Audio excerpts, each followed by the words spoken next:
Amen.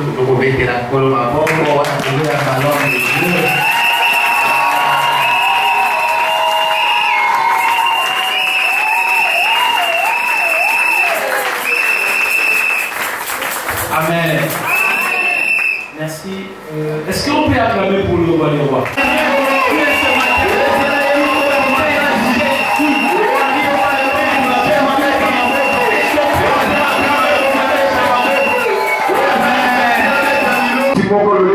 Un jour, j'étais en train de regarder la télé. J'ai vu le combat de Ali et Foreman.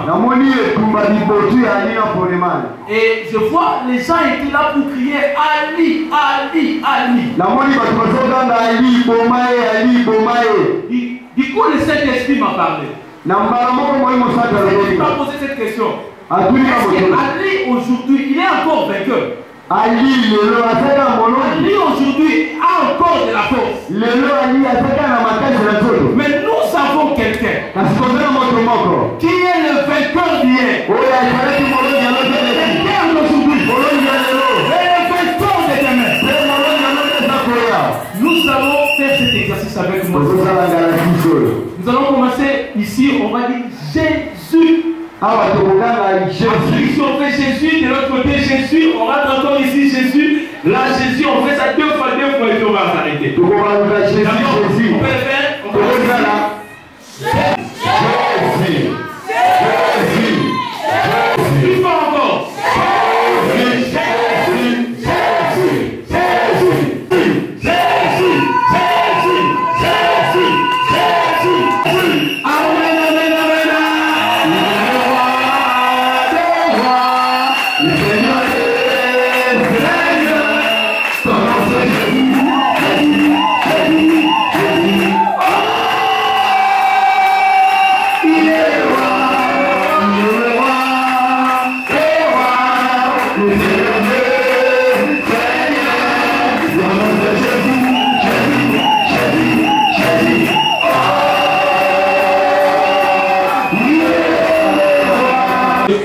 Bénéficier de ta bonté.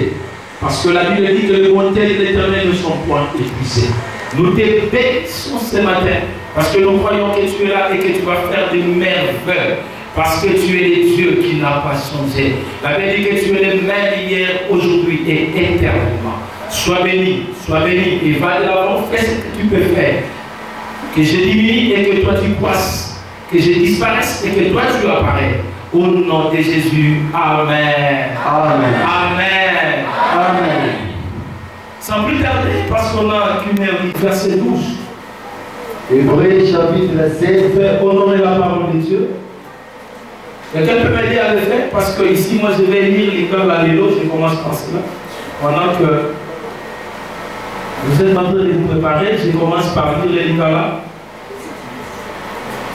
Je lis au nom de notre Seigneur Jésus. Amen. Tembete awa nzambe abongola kinganga nzambe abongola pe miteko. Amen. Ok, on peut dire en français. Hébreux chapitre 7. L'observance étant changée, nécessairement aussi il y a un changement de loi. Amen. Entraîne nécessairement aussi les changements de loi. Ce matin, je vais parler sur un thème. Je vais parler sur le mystère du changement de sa vie. Oui, c'est un mystère que beaucoup d'entre nous ne comprennent pas. Un mystère, c'est quoi? C'est une vérité cachée. C'est tout ce qui est caché et difficile à être dévoilé. Grâce de Dieu, le Saint-Esprit nous aide à dévoiler certaines choses. C'est ça que tu as lu une fois ce verset, tu as écouté, tu as prêché une fois. Ce matin, le Seigneur fait te parler au travers le même verset. Le mystère du changement des sacerdoces. Le sacerdoce, c'est quelque chose de sacré. J'aime les Lingala qui dit Bonganga. Parce que c'est quelque chose de sacré. La sacré sacrificatif qui qui beaucoup a été établi pour assurer une médiation entre Dieu et les hommes. Le sacerdoce. Et lorsque nous lisons dans la Bible, nous voyons deux sacerdoces. Je dirais pratiquement, il y a même plusieurs sacerdoces. Le premier, lorsque Dieu se décide pour sauver le peuple d'Israël, il prend Aaron comme souverain sacrificateur. Et il choisit la tribu de Lévi comme étant les sacrificateurs. Aaron était l'aîné de Moïse. Il était souverain sacrificateur. Et lorsque nous voyons la façon où les sacrificateurs se faisaient, il n'y a jamais des sacrificatures sans règles et sans loi. Lorsqu'il y a un sacrificateur, il y a des lois qui régissent les sacrificateurs. Je vais y arriver. Le deuxième exemple que je vais donner par rapport au sacerdoce, c'est le sacerdoce satanique. Bien-aimés dans les seigneurs, quand on était encore païen, nous vivons dans des sacerdoces sataniques. Nous avons eu des oncles, des pères, des grands-pères qui ont travaillé dans ces sacerdoces. Et ils ont conquis des choses, ils ont fait des règles, ils ont arrangé des lois pour pouvoir nous arrêter quelque part. Alléluia. Amen. Le chapitre 7, verset 16, nous voyons une femme qui a été liée par le diable. Pendant 18 ans, la femme était bourrée. La femme avait les esprits impies. Pour se te dire, il y avait des sacrificateurs. Et la Bible dit que c'était dans la synagogue. Dans la synagogue, il y a des sacrificateurs qui sont là. Et les sacrificateurs étant là, n'avaient pas le droit de sauver cette femme. Ils n'avaient pas la puissance de sauver cette femme.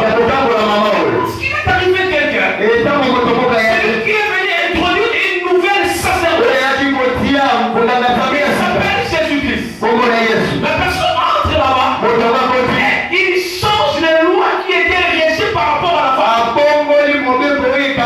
Parce que les diables dans les sacerdoces sataniques avaient prévu à ce que cette femme-là meure comme ça. Mais lorsque Jésus arrive, il change des choses. Mais Jésus qui vient dans ta vie, il vient pour changer des choses. Ce matin que les sacerdoces ont changé. Est-ce que je parle à quelqu'un ce matin? Et bien même le troisième sacerdoce, j'avais dit, c'est le sacerdoce universel. Lorsque nous lisons dans le premier épître de Pierre, chapitre 5, c'est le verset 5 et le verset 9. Dans le verset 5, la Bible dit ceci. Au travers de Jésus, nous sommes un seul sacerdoce.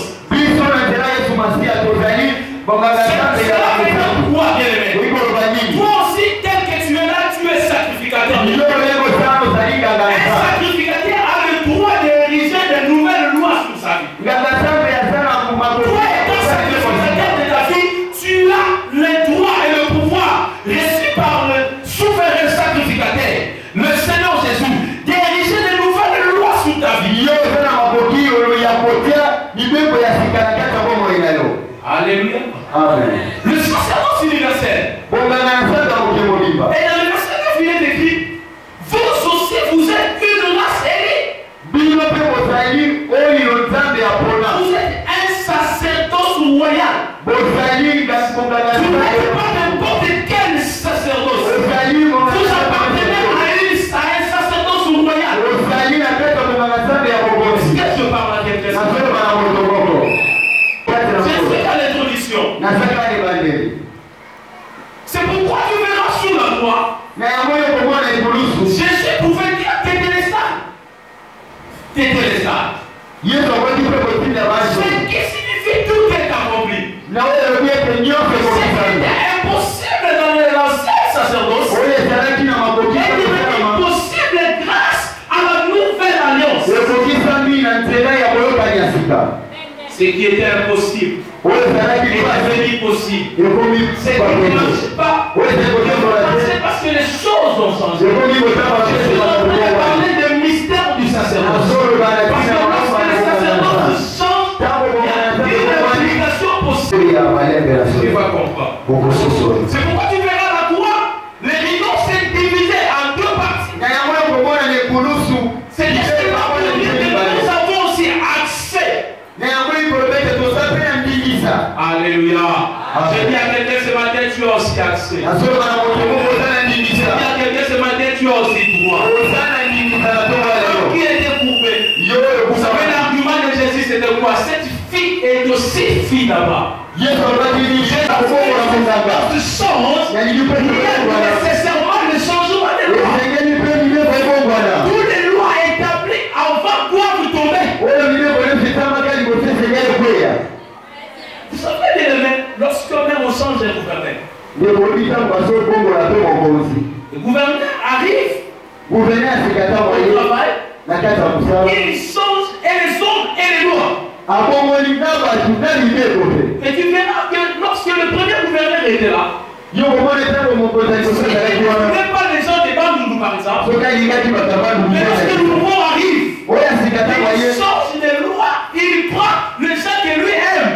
Et c'est ce qui fera que même celui qui était marginalisé, il prend la place haute. Parce que les choses ont changé. Je suis en train de parler de mystère du changement des sacerdotes. Qu'est-ce qui m'a poussé à parler de ces choses? J'étais en train de prier. Qu'est-ce que je vais parler aujourd'hui? Et le Seigneur m'a donné une illustration. Je peux avoir deux personnes ici, s'il vous plaît. Mettez tes mains comme ça, derrière. Quelque chose qu'on peut fermer là. Regardez les mains, s'il vous plaît. Écoutez ce que moi je veux faire. Tu le fais. Quand tu le fais. Ferme là-bas. Le premier sacerdoce.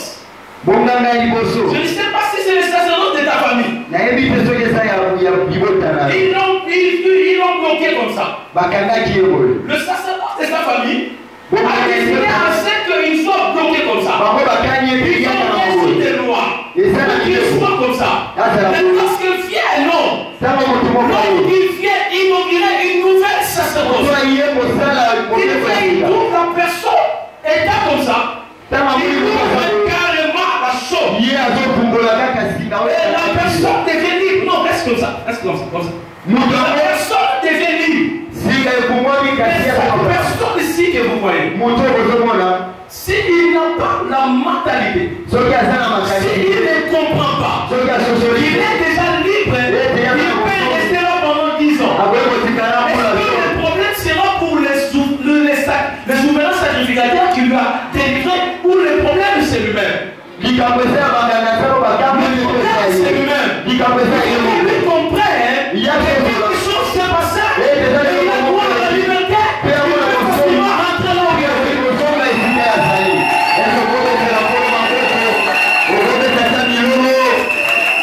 Et le Seigneur m'a dit ceci. Beaucoup d'enfants de Dieu sont comme ça. Christ les a déjà délivrés. Et ils fonctionnent encore avec l'ancien sacerdoce de leur vie. Les sacerdoces étant changés, il y a des lois qui doivent impérativement changer. C'est automatique. Il faut que tu comprennes ces choses. Est-ce que quelqu'un commence à comprendre? Ça commence à venir. Je suis en train de parler des mystères du changement des sacerdoces. Bien-aimés dans le Seigneur, c'est pas en fait que Christ a fait le travail sur la croix. Parce que nous regardons même ici au Congo, comme si Christ n'a pas terminé son travail à la croix. C'est comme si Christ n'a rien fait pour la croix.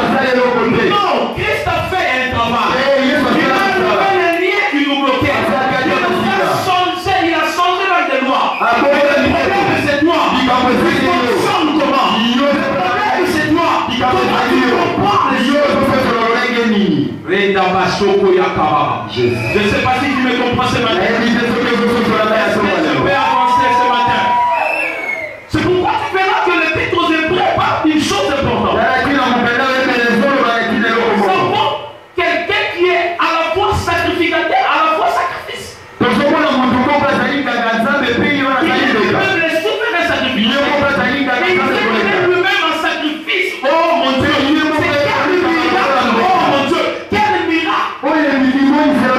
lorsque nous entrons dans les sacerdoces lévitiques, nous voyons que lorsque la personne commettait un péché,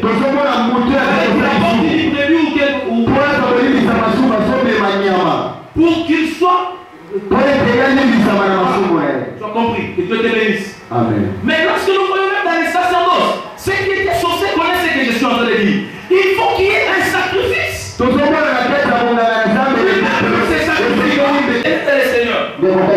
Mais lorsque nous vivons, la vie est régie de beaucoup de lois. Il y a beaucoup de lois qui nous régissent.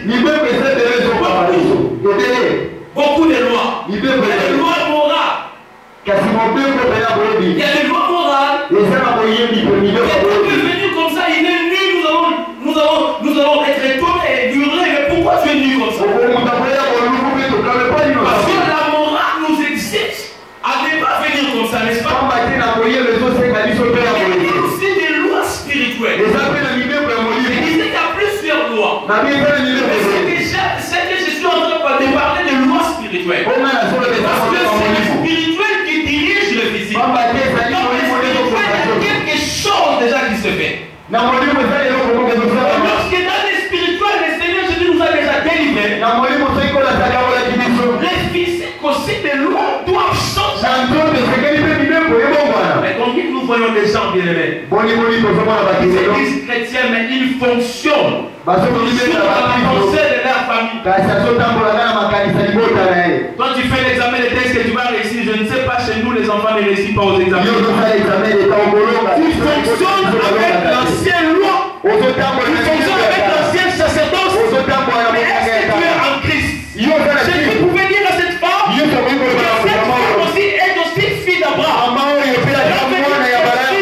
Elle a été déracinée de la loi de leur famille. Elle est liée à la loi de Dieu. Toi, tu es lié à la loi de Dieu. Ça veut dire que toutes les lois qui ont été établies pour ta vie ne peuvent plus avoir de fait sur toi. Ne peut plus avoir de pacte sur toi. Est-ce que je parle à quelqu'un ce matin? Il y a nécessairement abolition des lois. Les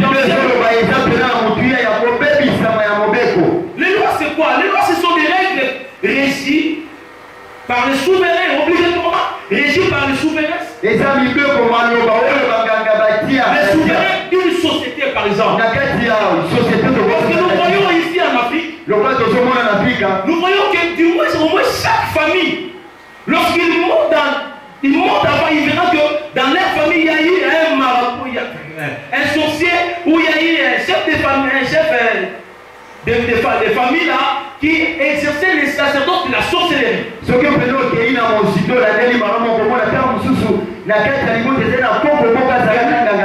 Et les lois sont les règles que les souverains établissent. Ils ne vont pas réussir. Tu faisais partie de cette famille-là. Lorsque toi tu reçois Christ, tu as accédé à un nouveau sacerdoce. Lorsque tu accèdes à un nouveau sacerdoce, tu dois comprendre que les choses ont changé. Tu dois comprendre que les lois aussi ont changé.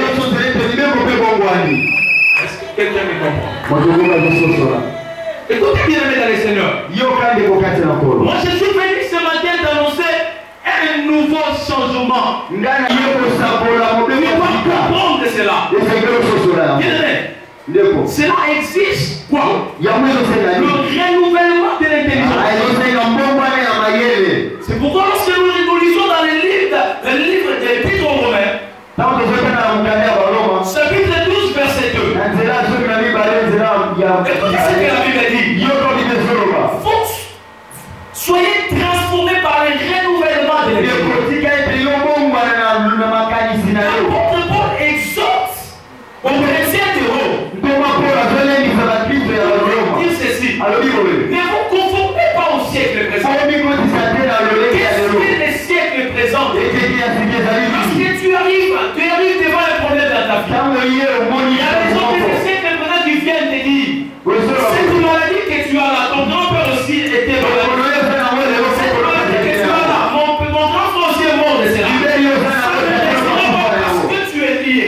Ça c'est le siècle qui est en train de dire comme ça. Mais le Seigneur te dit de transformer ton intelligence. Tu dois accéder à la maturité. Je suis en train de parler de la maturité.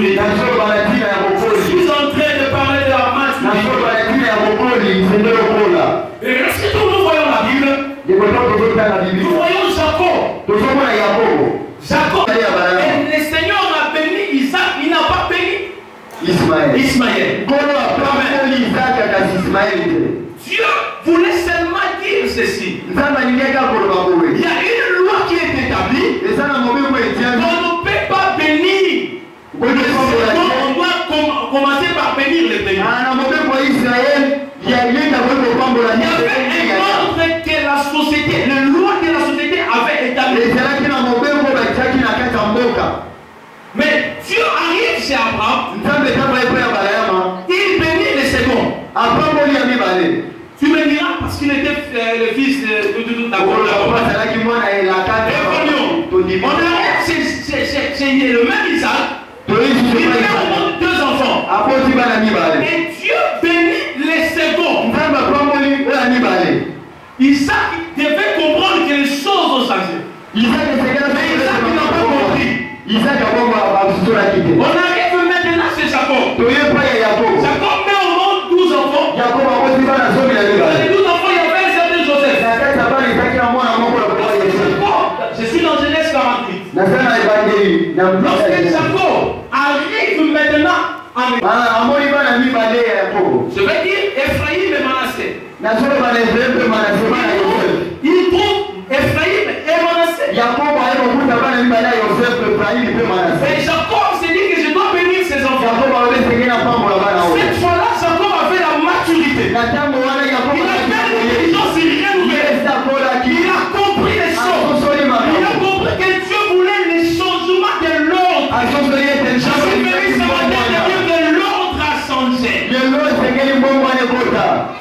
C'est pas votre personne.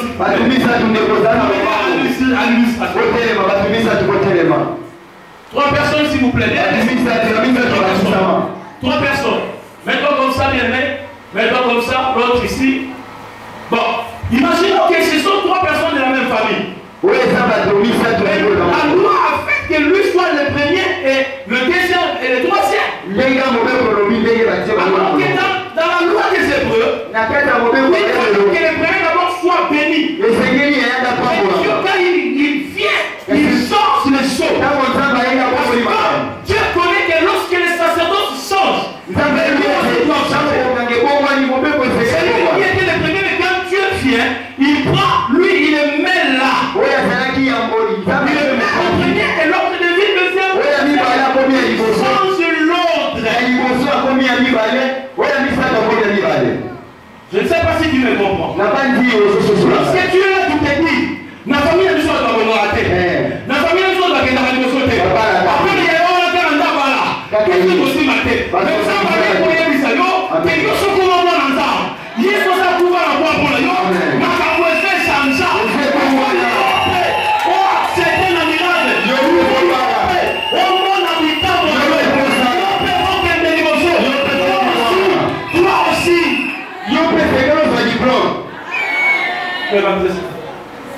Je suis en train de faire des illustrations pour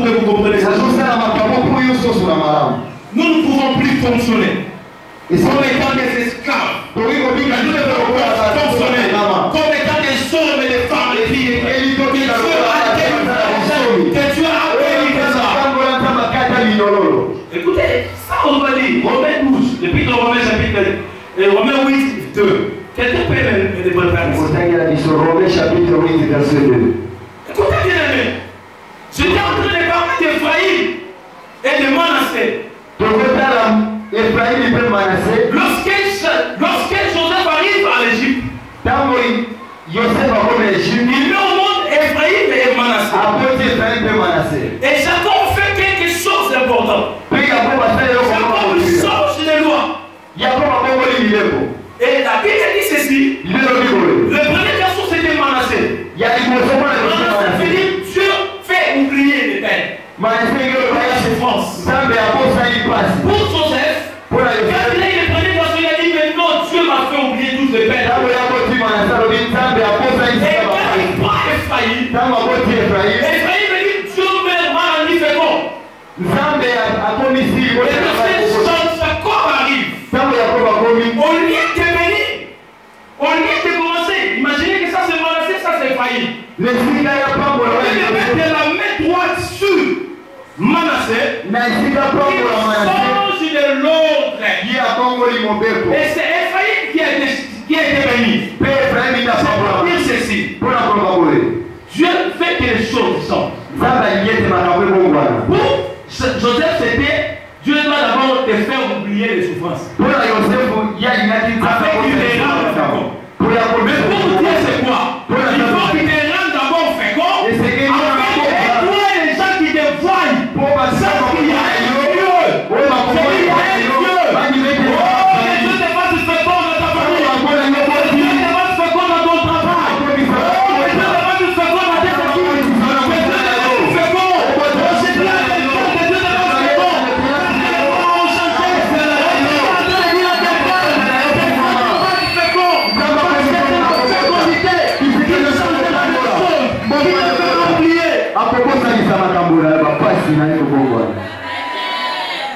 Romains 8, 2.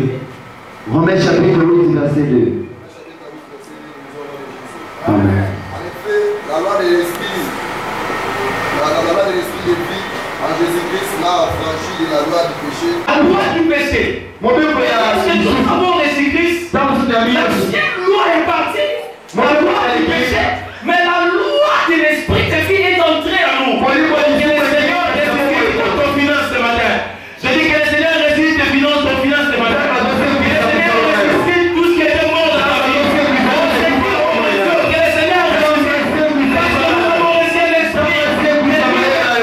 Nous avons reçu l'esprit. Je ne sais pas si je parle à quelqu'un. Écoutez ce que la Bible dit dans Galates 4, verset 1. Nous voyons quelque chose d'important. Tu peux péter à s'il vous plaît. Or, aussi longtemps que l'héritier est enfant, je dis qu'il ne diffère à rien d'un esclave. Quoi qu'il soit le maître de tout. Amen. Il s'agit ici d'un héritier. Il n'a pas ouvert son intelligence. Il n'a pas accédé à la maturité. Il ne comprend pas des choses.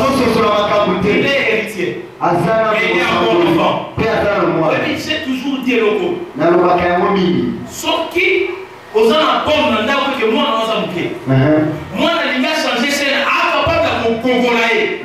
Habituellement, il y a des choses changé scène. Mais moi, on a souvent appris à comprendre. Alors, c'est pays où on peut changer scène. Parce que des fois, les gens, il y a papa, dans les gens, il y a gagné. Mais il faut comprendre. Pour réclamer, pas pour aller. Amen. Mais si on comprend, pour finir dans le boutou qui est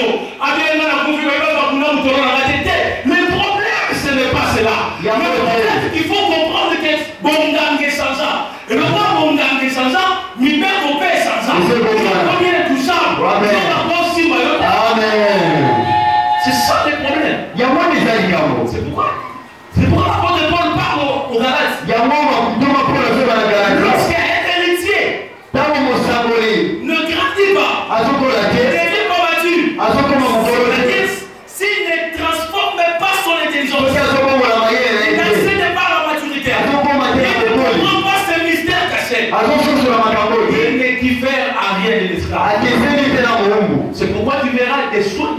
chrétien, entre parenthèses. Il est une église à une autre pour chercher celui qui a la puissance. Azama Moutamouya avec sa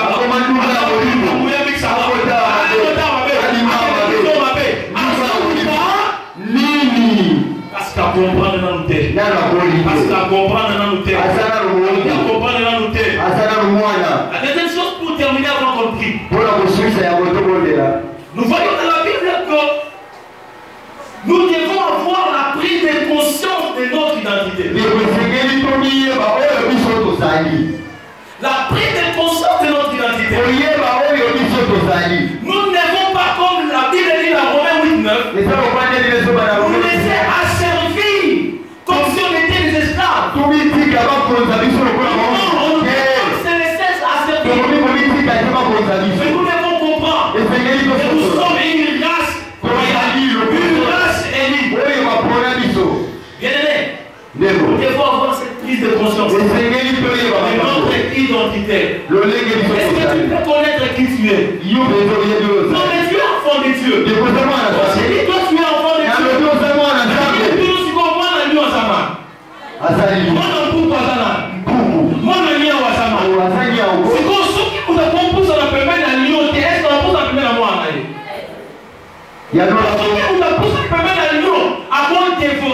Mais ça pour cette peine en monde, est-ce qu'on a la capacité pour dévorer?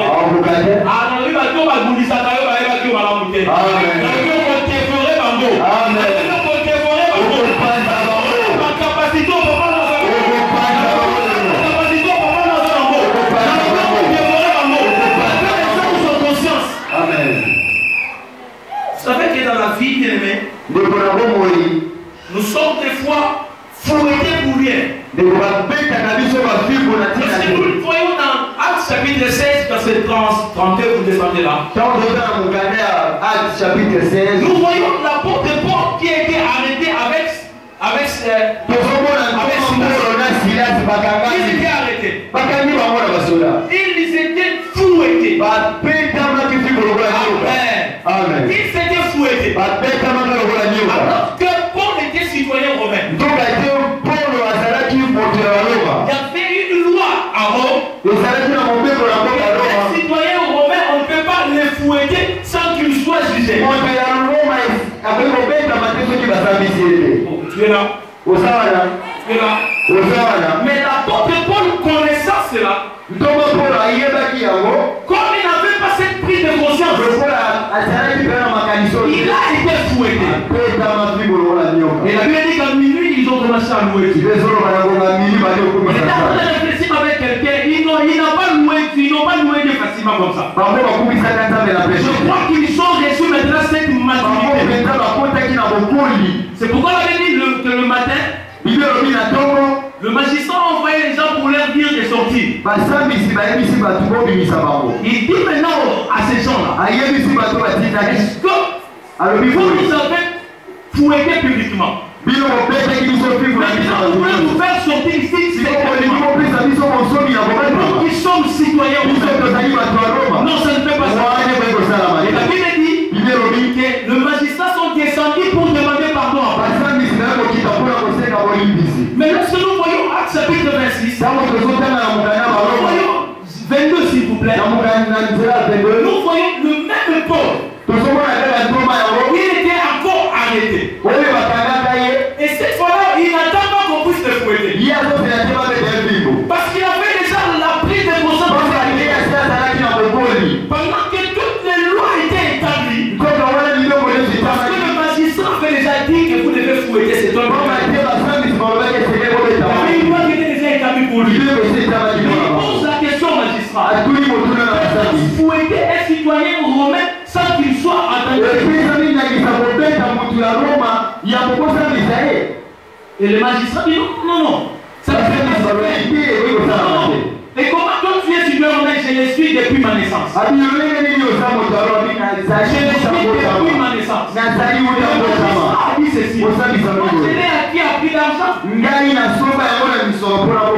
cette fois-là, on ne les a pas fouettés.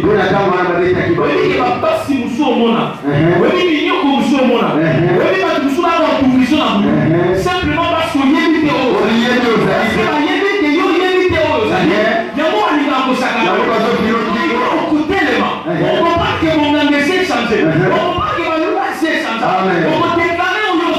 Amen. Bah, vous souhaitez le souhaiter. Amen. Si vous le souhaitez. Amen.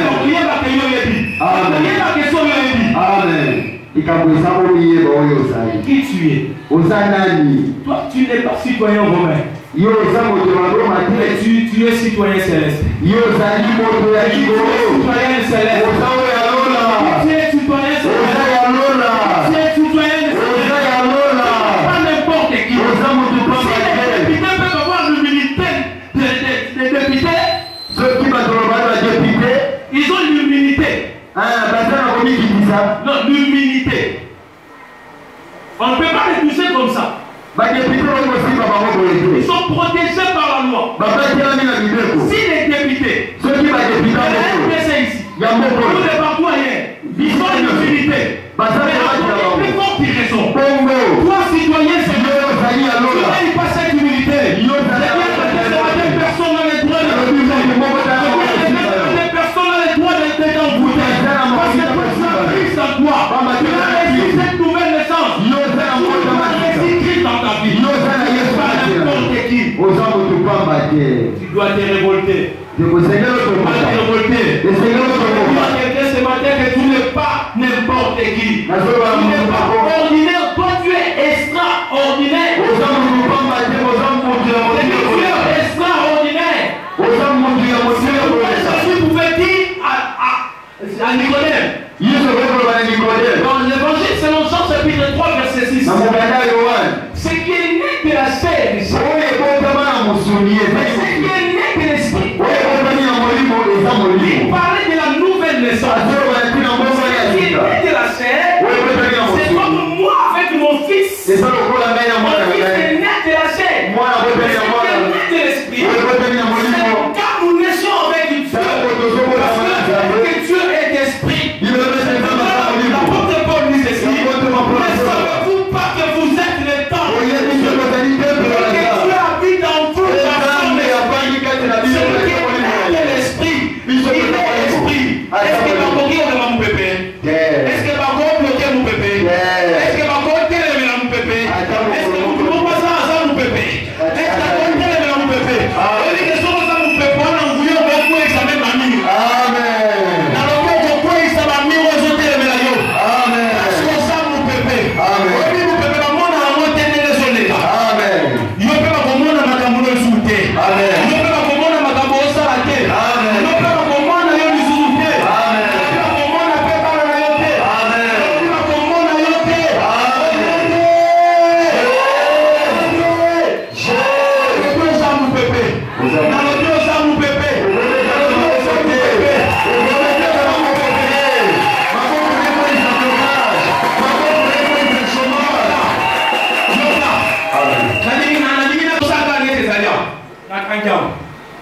Nation, yo peut pas aujourd'hui.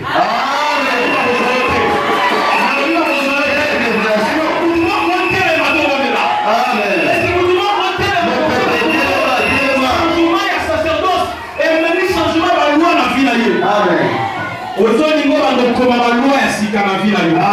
Nana yebisaki okoza moto apamba. Oyo ayebisa koza soba yebi wana mute. Parce que nzambe akela yo mayeli.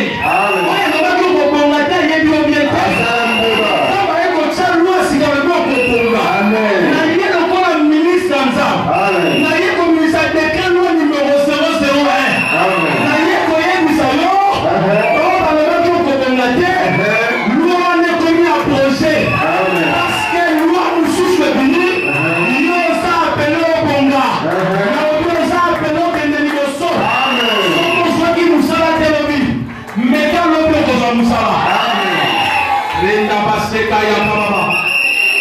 Zala konsantre to likobondela sikoyo. Zala konsantre. La Bible dit ce qui est né de l'esprit. Renda basoko ya papa.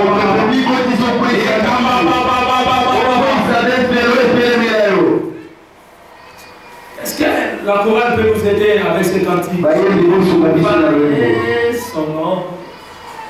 Aidez-nous avec ce cantique.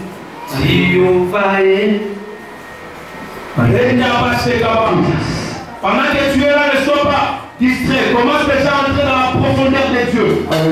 Tu as le droit de Si tu es venu